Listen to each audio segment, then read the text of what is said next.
Hi, I'm Rob. And I'm Rob. And this is Ask Rob and Rob. Welcome to Ask Rob and Rob. This is the ultra smooth show where we know exactly what we're doing. Yes, we are answering your questions about property, and not only property, as we'll find out in a minute with an excellent question that's come our way. But you've got an excellent question too, haven't you? So send it in. Here's how. Well, as it's a smooth show, I better not mess up the telephone number for the 900th time. It's 013-808-0035 or go to propertyhub.net/ask. There you go. I've learned after all these years how to do it. Go along to either of those, whichever you prefer. Just get your question in and you'll get it answered. And that's exactly what Rob has done. Hi, Rob B and Rob D. This is Rob B. Just want to say thanks for the great content that you've been pushing out, and also a shout out to Callum and Jess, who actually directed me to your podcast. I've been listening for 2 years now, and I finally just pulled the trigger on buying a place in a limited company, my first place in the city of Worcester, where I'm from. I just wanted to get your opinion on something, really, because I really loved the podcast on the wealth management tool, and you do mention about keeping cash in the bank. Now, the last several years, I haven't been keeping cash in the bank. I've just been buying little bits of crypto here and there, £100 here, £200 there. And over the last several years, it's gone up quite a lot. And I'm thinking about taking it all out and buying a second property. But I spoke to a few people, and some people say keep it in there, could go to the moon. And some people say take it out and buy a second property. And I was just wondering really what you would sort of do in my situation. Because I'm a bit torn because I've seen massive gains on it. And I continue to do so. And yeah, I'm just a bit torn, and I would love to hear your thoughts really. And thanks very much. Cheers. Well, we always say the one thing the show needs is more Robs. So thank you, Rob, for sending in that question. And you've of course gone to the front of the queue, thanks to your wonderful name. So let's answer. Well, despite saying front of the queue, I don't know exactly when you sent this question in. Crypto's had a bit of a tough time lately. So this may not be the option it was when you submitted your question. Maybe you could just buy a few new roof tiles or something, depending on what you've been invested in. But seriously, if you've been invested in crypto for, say, the last few years, and you have been spreading it around a bit, and you've had a few bits of luck, or I suppose extremely well-researched investments, you might still be in a position where you can cash in your gains and go buy property with it. And it's a really interesting topic because the upside in crypto, we've talked about this before, is going to be higher. The range of outcomes is bigger because the upside is far higher, but then the downside is far lower. And it can be really psychologically difficult to sell something if it's gone up and you still believe in it, and so you believe it's going to go up further. And for a lot of this, there is no right answer. It's all just about your own personal mindset. So if you invest in something and you put in £1,000 and it goes to £10,000, some people will be thinking, this is amazing, I knew I was right, this is going to 100,000 and beyond. And others will think, wow, I better get out and lock in my gains while I still can and sort of feel a bit lucky. There is no particular right answer. You might have an opinion on what you think that particular asset's going to do, but a lot of it is just psychology. As for what you should do, this is just my opinion, but I believe that it's helpful to, if you've had some wins, take some of those profits and put them somewhere where they are safer. So obviously, all investments have risk, property investments have risk, but it's safer than it is in crypto. It's hard to know how much of your profits to take because, of course, like I said, you are kind of doing yourself out of more potential upside. But a really good rule of thumb, this isn't something I came up with, it's extremely well known. If it doubles, sell half.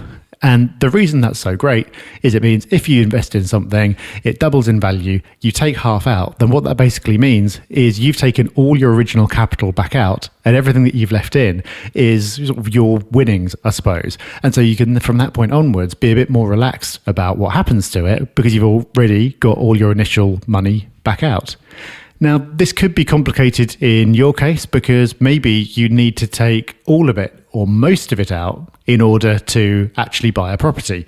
Property is expensive. And so it might be that taking out half or whatever proportion isn't helpful for you.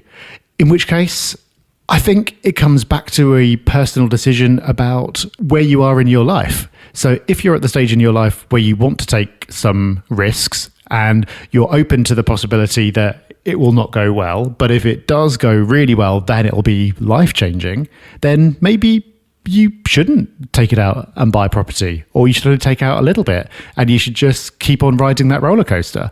But if actually it would make more positive difference to your life to have the security of that second property and get some regular income coming in that you can rely on, then maybe that's the way to go. I'm very much aware that this is not an answer to what you should do.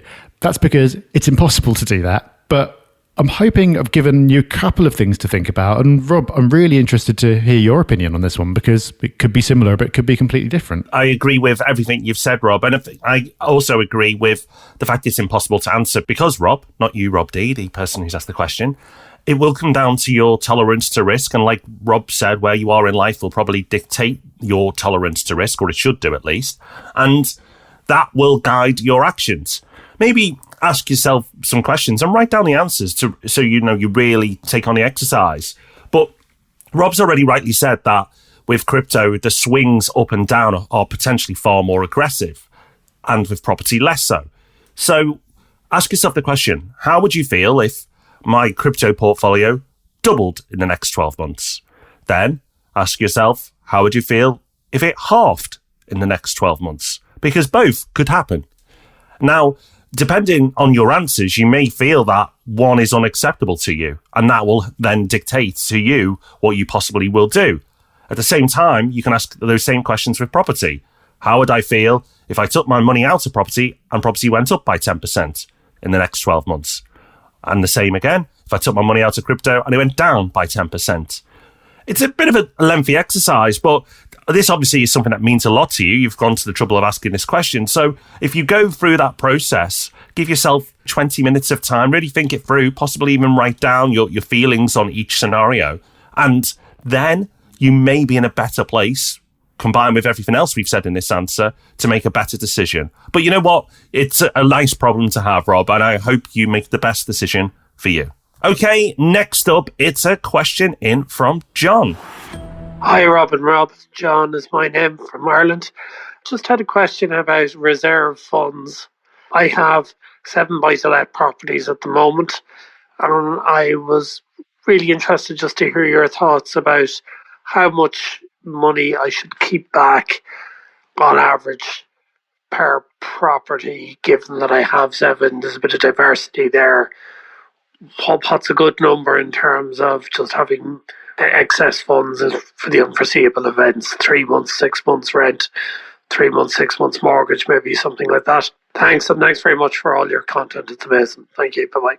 Hey, John, thank you for this question. And it's a really good question because I'm sure it's going to help a lot of people out who may be thinking the same thing, or it hasn't even occurred to them that they should have some reserve fund.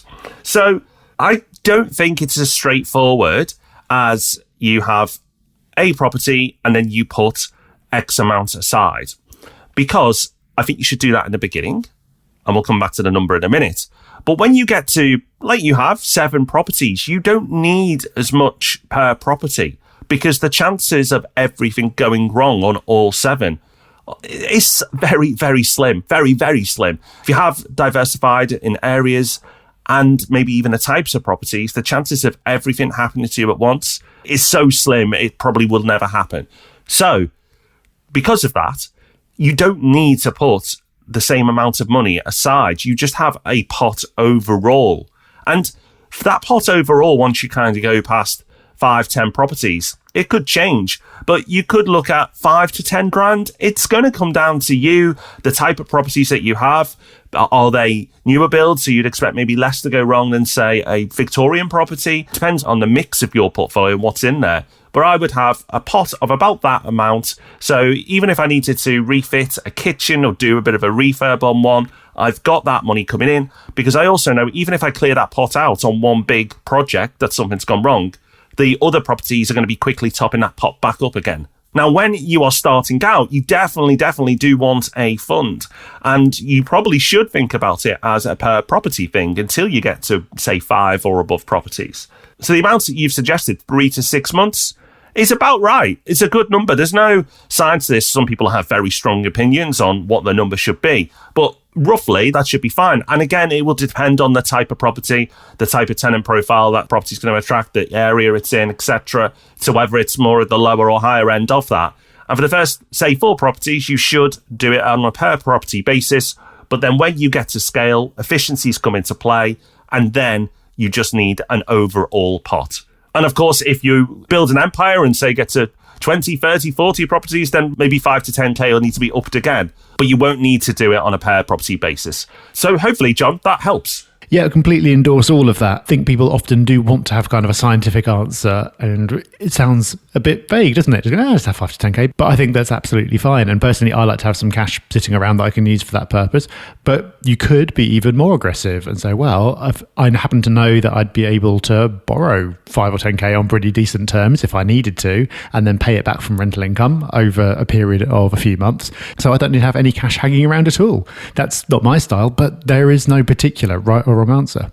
Well, there you go. 2 really interesting questions today. Thank you to Rob and to John. Both questions where we couldn't give an answer, but hopefully some useful ideas for everyone listening to think about. And we're going to do it all again the same time next Tuesday. But before that, we will see you on Thursday for an excellent episode of the Property Podcast. So looking forward to that. See you then. Bye-bye. Bye-bye.